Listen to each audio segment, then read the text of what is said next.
ليس البر أن تولوا وجوهكم قبل المشرق والمغرب ولكن البر من آمن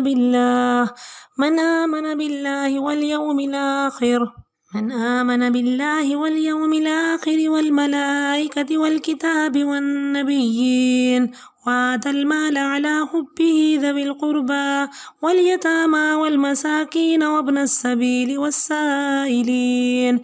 والسائلين وفي الرقاب وأقام الصلاة وآتى الزكاة والموفون بعهدهم إذا عاهدوا والصابرين في البأساء والضراء وحين البأس أولئك الذين صدقوا وأولئك هم المتقون. يا أيها الذين آمنوا كتب عليكم القصاص في القتلى الحر بالحر والعبد بالعبد والأنثى بالأنثى فمن وفي له من أخيه شيء فاتباع بالمعروف وأداء إليه بإحسان ذلك تخفيف من ربكم ورحمة فمن اعتدى بعد ذلك فله عذاب أليم.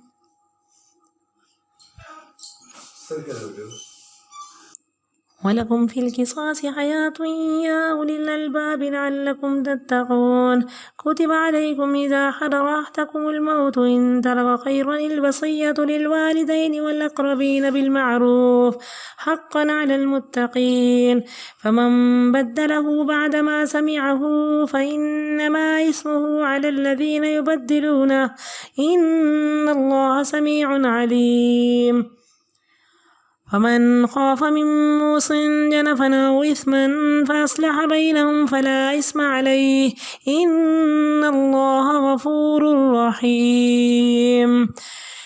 يا أيها الذين آمنوا كتب عليكم الصيام كما كتب على الذين من قبلكم لعلكم تتقون أياما معدودات فمن كان منكم مريضا أو على سفر فعدة من أيام أخر وعلى الذين يطيقونه فدية طعام مسكين فمن تطوع خيرا فهو خير له وأن تصوموا خير لكم إن كنتم تعلمون.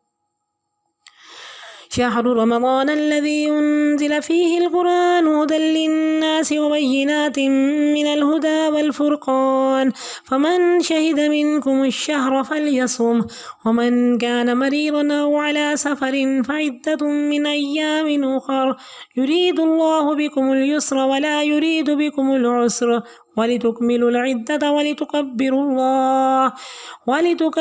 الله على ما هداكم ولعلكم تشكرون. وإذا سألك عبادي عني فإني قريب أجيب دعوة الداعي إذا دعاني فليستجيبوا لي وليؤمنوا بي لعلهم يرشدون. أحل لكم ليلة الصيام الرفث إلى نسائكم هن لباس لكم وأنتم لباس لهن علم الله أنكم كنتم تختانون أنفسكم فتاب عليكم وعفى عنكم فلا باشروهن وابتغوا ما كتب الله لكم وكلوا واشربوا حتى يتبين لكم الخيط الأبيض من الخيط الأسود من الفجر ثم أتموا الصيام إلى الليل ولا تباشروهن وأنتم عاكفون في المساجد تلك حدود الله فلا تقربوها كذلك يبين الله آياته للناس لعلهم يتقون. ولا تأكلوا أموالكم بينكم بالباطل وتدلوا بها إلى الحكام لتأكلوا فريقا من أموال الناس بالإثم وأنتم تعلمون. يسألونك عن الأهلة قل هي مواقيت للناس والحج وليس البر بأن تأتوا البيوت من ظهورها ولكن البر من اتقى وأتوا البيوت من أبوابها واتقوا الله لعلكم تفلحون وقاتلوا في سبيل الله الذين يقاتلونكم ولا تعتدوا إن الله لا يحب المعتدين واقتلوهم حيث ثقفتموهم وأخرجوهم من حيث أخرجوكم والفتنة أشد من القتل ولا تقاتلوهم عند المسجد الحرام حتى يقاتلوكم فيه فإن قاتلوكم فاقتلوهم كذلك جزاء الكافرين فإن انتهوا فإن الله غفور رحيم وقاتلوهم حتى لا تكون فتنة ويكون الدين لله فإن انتهوا فلا عدوان إلا على الظالمين وقاتلوهم حتى لا تكون فتنة ويكون الدين لله فإن انتهوا فلا عدوان إلا على الظالمين الشهر الحرام بالشهر الحرام والحرمات قصاص فمن اعتدى عليكم فاعتدوا عليه بمثل ما اعتدى عليكم واتقوا الله واعلموا أن الله مع المتقين وأنفقوا في سبيل الله ولا تلقوا بأيديكم إلى التهلكة واحسنوا إن الله يحب المحسنين وأتموا الحج والعمرة لله فإن عصرتم فما استيسر من الهدي ولا تحلقوا رؤوسكم حتى يبلغ الهدي محله فمن كان منكم مريضا أو به أذى من رأسه ففدية من صيام أو صدقة أو نسك فإذا أمنتم فمن تمتع بالعمرة إلى الحج فما استيسر من الهدي فمن لم يجد فصيام 3 أيام في الحج و7 إذا رجعتم تلك 10 كاملة ذلك لمن لم يكن أهله حاضر المسجد الحرام واتقوا الله واعلموا أن الله شديد العقاب الحج أشهر معلومات فمن فرض فيهن الحج فلا رفث ولا فسوق ولا جدال في الحج وما تفعلوا من خير يعلمه الله وتزودوا فإن خير الزاد التقوى واتقون يا أولي الألباب ليس عليكم جناح أن تبتغوا فضلا من ربكم فإذا أفضتم من عرفات فاذكروا الله عند المشعر الحرام واذكروه كما هداكم وإن كنتم من قبله لمن الضالين ثم أفيضوا من حيث أفاض الناس واستغفروا الله إن الله غفور رحيم فإذا قضيتم مناسككم فاذكروا الله كذكركم آباءكم أو أشد ذكرا فمن الناس من يقول ربنا آتنا في الدنيا وما له في الآخرة من خلاق ومنهم من يقول ربنا آتنا في الدنيا حسنة وفي الآخرة حسنة وقنا عذاب النار أولئك لهم نصيب مما كسبوا والله سريع الحساب واذكروا الله في أيام معدودات فمن تعجل في يومين فلا إثم عليه ومن تأخر فلا إثم عليه لمن اتقى واتقوا الله واعلموا أنكم إليه تحشرون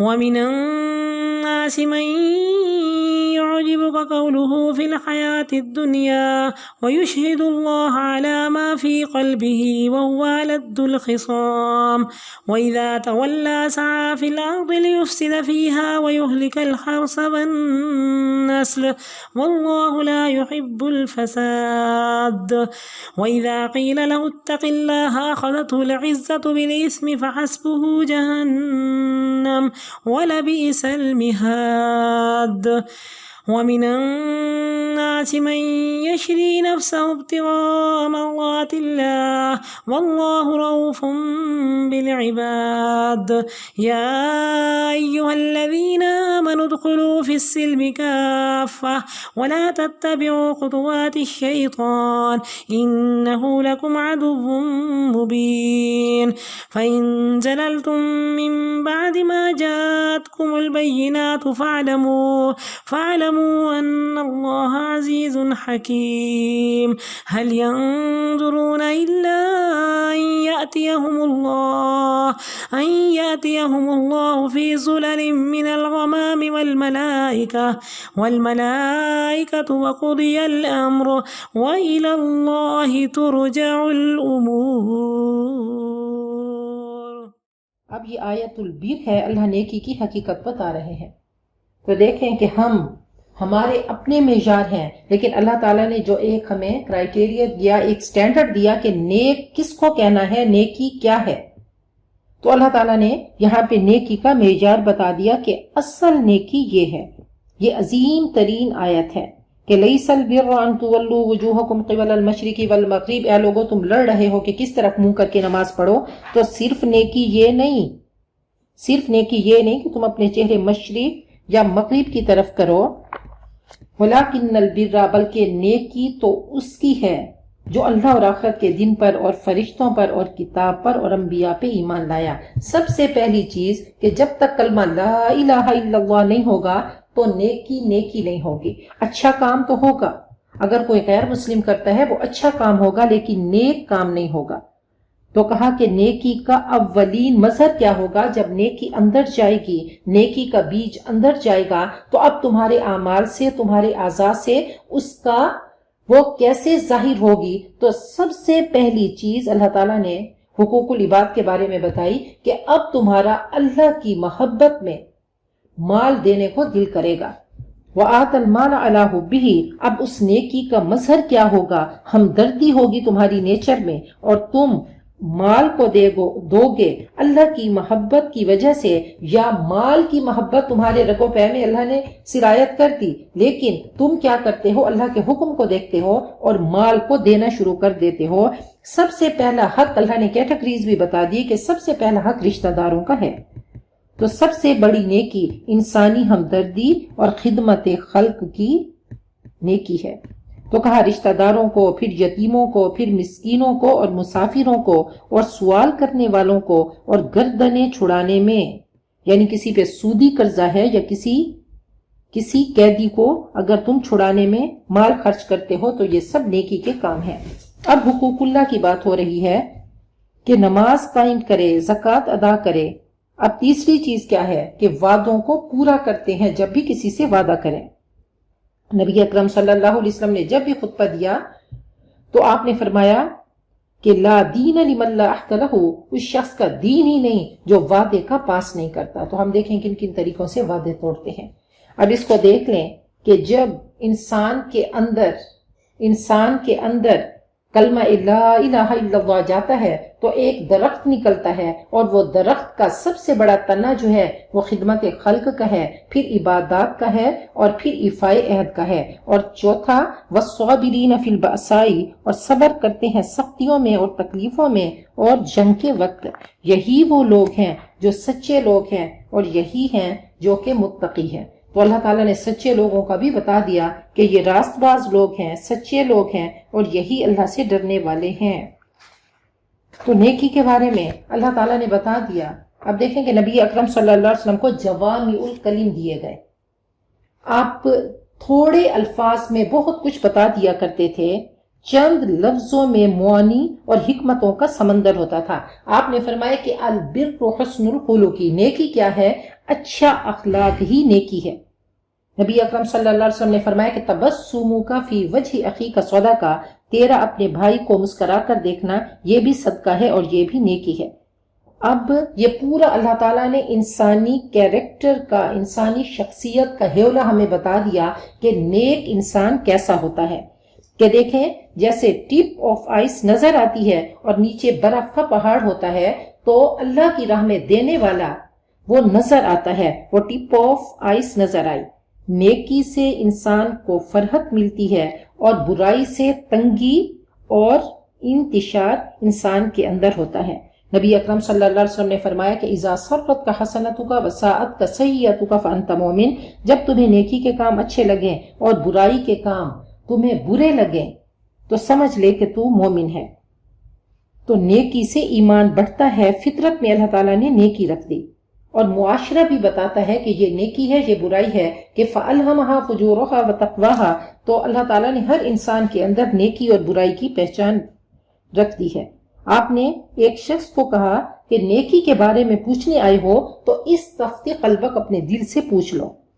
پھر دیکھیں کہ انسان کے 3 لیولز کہہ لیں کہ روح، قلب اور نفس ہے۔ روح سب سے اوپر ہے، قلب درمیان میں ہے اور نفس سب سے نیچے ہے۔ اب قلب کیا ہے؟ شیشے کی طرح، اگر روح چمکی ہوئی ہوتی ہے تو انسان وہ کام کرتا ہے جو رب کی رضا والے ہوتے ہیں، اور اگر نفس کو کہیں کہ اگر وہ جیت گیا تو اب قلب کا شیشہ دھندلا ہو جاتا ہے اور انسان کا نفس وہ نفس امارہ بن جاتا ہے، اور اگر روح اس کی چمکی ہوئی ہو تو کیا ہوگا؟ وہ نفس مطمئنہ ہوگا۔ تو دل روح کا مسکن ہے، وہ شیشے کی طرح ریفلیکٹ کرتا ہے۔ اگر قلب کا رخ نفس کی طرف ہو گیا تو نفسانیت اور تاریکی چھا گئی، اور اگر قلب کا رخ روح کی طرف ہو گیا تو پورے وجود میں نورانیت چھا جائے گی۔ اللہ فرماتے ہیں کہ اے انسان، اگر ابتدا میں وہ عہد الست کو تیرا میرا تعارف نہ ہوتا تو کبھی تو مجھے تلاش نہ کرتا، کبھی تو میری خواہش نہ کرتا۔ روح کا تعارف، روح کا تعلق رب سے ہے، اور روح تقرب چاہتی ہے، اللہ کی طرف دوڑنا چاہتی ہے، اس کے اندر ارج ہے، اس کے اندر خواہش ہے۔ یہ میٹیریل ورلڈ ہے، یہ پردہ بن کر آتی ہے اور روح کو تاریک کر دیتی ہے۔ تو اللہ تعالی ہم سب کو نفس مطمئنہ عطا کرے، اور یہ نیکی کی اللہ تعالیٰ پہچان ہم سب کو عطا فرما دے، اور یہی نیکی اللہ ہمارے وجود میں بھر دے۔ یا ایھا الذین آمنو، اے ایمان والو، تم پر بدلہ لینا مقتولوں کے بارے میں فرض کر دیا گیا۔ آزاد کے بدلے وہی آزاد قاتل، اور غلام کے بدلے وہی غلام قاتل ہوگا، اور عورت کے بدلے وہی عورت قاتل ہوگی۔ پھر جس سے اس کے بھائی کی طرف سے کچھ بھی معاف کر دیا جائے تو پیروی کرنا ہے بھلے طریقے سے، اور قاتل اچھے طریقے سے دیت کو ادا کرے۔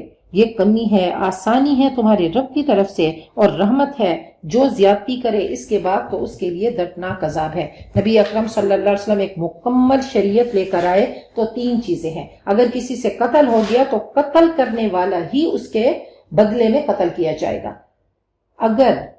اب دوسری چیز کیا ہے کہ ورثاء کو حق ہے کہ اگر وہ چاہیں کہ بلڈ منی لے لیں، دیت لے لیں، تو ایسا بھی ہو سکتا ہے، اور اگر اللہ کے لیے معاف کر دیں تو تینوں چیزیں ہو سکتی ہیں۔ اور تمہارے لیے بدلے میں زندگی ہے اے عقل والو، تاکہ تم بچو۔ تم پہ فرض کر دیا گیا جب تم میں سے کسی کو موت آئے، اگر وہ مال چھوڑے تو وصیت کرنا ہے والدین کے لیے اور رشتہ داروں کے لیے بھلے طریقے سے۔ یہ حق ہے متقین پر۔ جو وصیت سننے کے بعد اس کو بدل دے تو اس کا گناہ بدلنے والوں پہ ہوگا، یقیناً اللہ سننے والا جاننے والا ہے۔ جو ڈرے وصیت کرنے والے کی جانبداری سے یا گناہ سے، حق تلفی سے، تو ان کے درمیان اصلاح کرا دے، اس پر کوئی گناہ نہیں، یقیناً اللہ تعالیٰ غفور الرحیم ہے۔ پہلے وصیت کی جاتی تھی، بعد میں ایک پورا قانون آیا اور کہا صرف 1/3 کا حق ہے کہ 1/3 تم وصیت کر سکتے ہو، باقی سارا ورثاء کا حق ہے جو اللہ تعالیٰ نے اس کا قانون بنا دیا۔ اب دیکھیں بہت خوبصورت آیت آ رہی ہے، اور یہ ہار ایسے ہے، یہ آیت ایسے ہے جیسے ایک ہار ہو اور اس کو موتیوں سے پرو دیا گیا ہو۔ اس پورے رکوع میں اللہ تعالیٰ نے روزے کے بارے میں بتا دیا، اس کی حکمت بتا دی، اس کا مقصد بتا دیا، اور اس کے احکام بتا دیے۔ یا ایھا الذین آمنو، اے ایمان والو، تم پہ روزے فرض کر دیے گئے جیسا کہ تم سے پہلے لوگوں پہ فرض کیے گئے، تاکہ تم متقی بنو۔ یہ چند دن گنتی کے ہیں، کیوں گھبراتے ہو؟ گزر جائیں گے۔ جو بھی تم میں سے بیمار ہو یا مسافر ہو تو باقی دنوں میں تعداد پوری کرے، اور جو طاقت نہ رکھیں اس کی تو ایک مسکین کے کھانے کا فدیہ دیں، اور جو خوشی سے نیکی کرے اس کے لیے بہتر ہے، اور یہ کہ تم روزہ رکھو یہ تمہارے لیے بہتر ہے اگر تم جانتے ہو۔ اب نبی اکرم صلی اللہ علیہ وسلم جب مدینہ ہجرت کر کے آئے تو وہاں پہ 3 دن روزے رکھے جاتے تھے، تو آرام آرام سے احکام آئے، تدریجاً گریجولی، فوراً نہیں مسلط کر دیا گیا۔ تو پہلے 3 روزوں کی بات ہوئی اور پھر کہا گیا کہ رکھو تو بہتر ہے، نہیں رکھو تو فدیہ دے دو، لیکن بعد میں فرض ہو گئے۔ پھر آگے شہر رمضان الذی انزل فیہ القرآن، یہ رمضان کا مہینہ جس میں قرآن پاک اتارا گیا۔ اللہ نے فرمایا کہ دیکھو قرآن پاک اس میں اتارا گیا، رمضان اور قرآن لازم و ملزوم ہے، لوگوں کے لیے قرآن پاک ہدایت ہے، یہ بارش بن کر آیا، یہ نور بن کر آیا، اور ہدایت کی واضح نشانیاں ہیں اور فرقان ہے۔ اب اللہ تعالیٰ نے قرآن پاک کے بارے میں 3 چیزیں کہیں کہ یہ صحیح راستے پہ چلانے والا، ہر مسئلے کا حل بتانے والا، اور کیا ہے کہ بینات من الہدا، بہت بڑا معجزہ ہے اور ہر مسئلے کا حل بتانے والا ہے۔ اب ہم دیکھتے ہیں کہ حضرت موسیٰ اور عیسیٰ کو معجزات ملے، ان کو کتابیں الگ سے ملی، لیکن نبی اکرم صلی اللہ علیہ وسلم کو جو قرآن پاک ملا وہ ہدایت بھی ہے، وہ بینات بھی ہے اور فرقان بھی ہے۔ اور کہا سب سے بڑا بینات کیا ہے کہ تم دیکھتے ہو رمضان المبارک کو روزہ رکھتے ہو، تو اس سے بڑھ کر کوئی واضح نشانی نہیں ہے۔ اب حضرت موسیٰ اور عیسیٰ کے معجزات آنکھوں کے سامنے تھے کہ وہاں کے لوگوں نے دیکھا کہ عصا آیا، ید بیضا آیا ان کے سامنے، انہوں نے دیکھا۔ بعد کے لوگوں کو کچھ نہیں پتا، بعد کے لوگوں کے لیے صرف وہ ایک کہانی رہ گئی، لیکن نبی اکرم صلی اللہ علیہ وسلم یہ زندہ معجزہ لے کر آئے کہ قیامت تک کے مسلمان اپنی آنکھوں سے اس کو پڑھیں گے اور پھر رمضان المبارک کو دیکھیں گے تو اللہ تعالیٰ نے اس کو ہدایت بھی بنایا، بینات بھی بنایا، اور فرقان، ہر مسئلے کا حل بتانے والا، حق باطل میں فرق کرنے والا اور زندہ معجزہ آج ہمارے سامنے ہے۔ جو کوئی تم میں سے اس مہینے کو پا لے تو اس کو چاہیے روزے رکھے، اور جو مریض ہو یا سفر پہ، اب یہ رخصت باقی ہے تو وہ گنتی پوری کرے، قضا رکھے دوسرے دنوں میں۔ اللہ تم سے آسانی کا ارادہ کرتا ہے اور نہیں چاہتا تمہارے ساتھ دشواری، اور تاکہ تم گنتی کو مکمل کرو اور تم بڑائی بیان کرو اللہ کی اس بات پر کہ تمہیں ہدایت دی، اور تم شکر ادا کرو۔ اب دیکھیں کہ یہ گنتی کے دن ہیں، ان کو مکمل کرنا ہے، اور پھر وہ ایک ڈگری، ایک ٹریننگ ہو گئی رمضان المبارک میں، اللہ کے ساتھ تعلق بن گیا۔ تو اب کیا کرنا ہے؟ اب گریجویشن سیریمنی ہے، عید کے دن اب اللہ کو، اللہ کی تکبیر، اس کی کبریائی کو بیان کرنا ہے، شکر ادا کرنا ہے۔ اب اللہ تعالیٰ نے ہمیں بتا دیا، اب دعا کیا ہے کہ انسان اللہ سے ہم کلام ہوتا ہے۔ فاتحہ میں، سورۃ الفاتحہ میں پہلے اللہ ہم کلام ہوتے ہیں اور پھر ہم بولتے ہیں کہ اہدنا الصراط المستقیم۔ اب اللہ تعالیٰ نے ہمیں بتایا اب ہم اللہ تعالیٰ سے بات کریں گے، تو ہم وَإِذَا سَأَلَكَ عِبَادِي أَنِّي، جب میرے بندے میرے بارے میں پوچھیں گے، جب اللہ تعالیٰ نے بتا دیا اب بندہ چاہے گا کہ اللہ سے ہم کلام ہو، تو نبی اکرم صلی اللہ علیہ وسلم کو کہا گیا کہ میرے بندے آئیں گے، میرے بارے میں پوچھیں گے، تو اللہ نے سب واسطے وسیلے ہٹا دیے۔ فَقُلْ لَهُمْ نہیں فرمایا، اللہ نے فوراً جواب دیا کہ دیکھو ہر کالر اہم ہے، جو بھی پوچھے تو میں تو قریب ہوں۔ اللہ نے خود ہی فوراً جواب دے دیا، جیسے کسی کو بے چینی ہوتی ہے جواب دینے کی، تو جیسے ماں بے تاب ہوتی ہے کہ میرا بچہ مجھ سے بات کرے اور فوراً میں اس کو جواب دوں۔ تو اللہ فرماتے ہیں اجیب دعوت الداعی، میں جواب دیتا ہوں پکارنے والے کی پکار کا، جب بھی وہ مجھے پکارے۔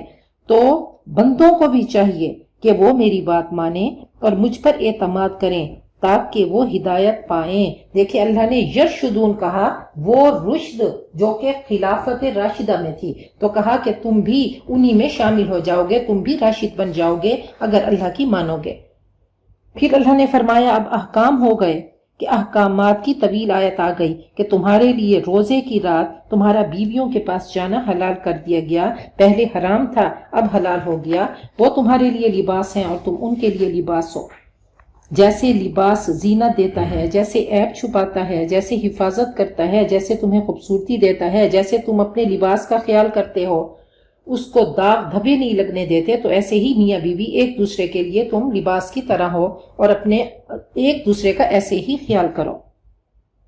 اب کیسا خوبصورت دین ہے کہ ایک طرف اللہ سے تعلق، اور پھر اللہ نے بتایا کہ اب بیوی کے ساتھ بھی تیرا تعلق اچھا ہو۔ ایسا نہ ہو کہ تو بیوی کے ساتھ لڑنا جھگڑنا شروع کر دے یا بیوی شوہر کے ساتھ لڑنا جھگڑنا شروع کر دے تو راتیں تمہاری ایسی ہوں کہ محبتوں سے گزریں۔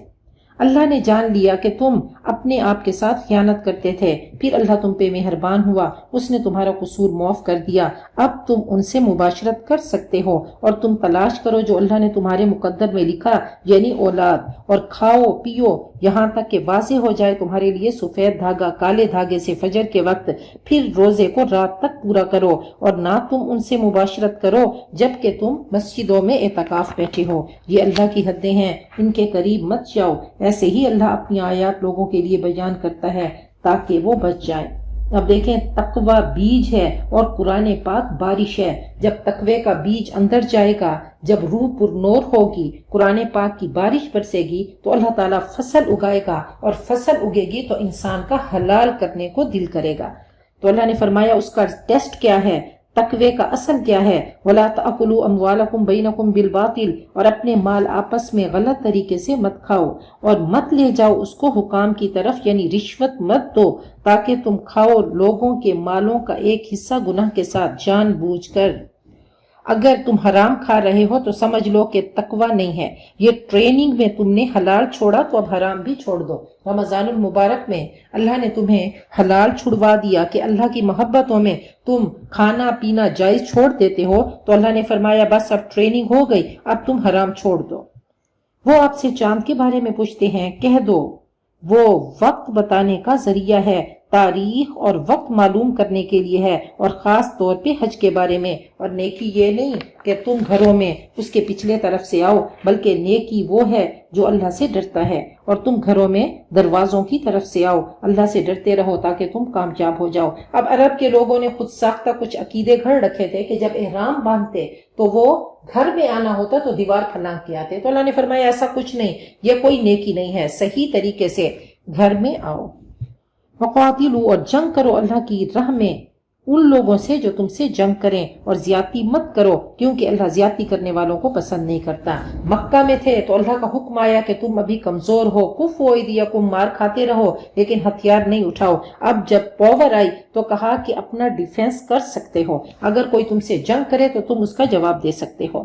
ان سے جنگ کرو جہاں بھی مقابلہ پیش آئے، اور ان کو نکالو جہاں سے انہوں نے تمہیں نکالا، اور فتنہ ظلم کرنا قتل سے بھی زیادہ سخت ہے، اور نہ قتل کرو ان کو مسجد حرام کے پاس یہاں تک کہ وہ تم سے جنگ کریں وہاں پہ، اگر وہ تم سے جنگ کریں تو تم بھی ان کو قتل کرو، اسی طرح کافروں کا بدلہ ہے۔ اگر وہ رک جائیں ظلم سے تو جان لو کہ اللہ غفور الرحیم ہے، اور ظلم کی روک تھام کے لیے ان سے جنگ کرو حتیٰ کہ کوئی فتنہ نہ رہے اور دین پورا کا پورا اللہ کے لیے ہو جائے۔ پھر اگر وہ باز آ جائیں تو کوئی زیادتی نہیں مگر ظالموں پر۔ حرمت والے مہینے حرمت والے مہینوں کے بدلے ہیں، اور حرمات کے اندر بھی بدلہ ہے۔ جو تم پر زیادتی کرے تو تم اتنی زیادتی کرنا جتنی اس نے تم پہ زیادتی کی، اور اللہ سے ڈرو اور جان لو کہ اللہ متقین کے ساتھ ہے۔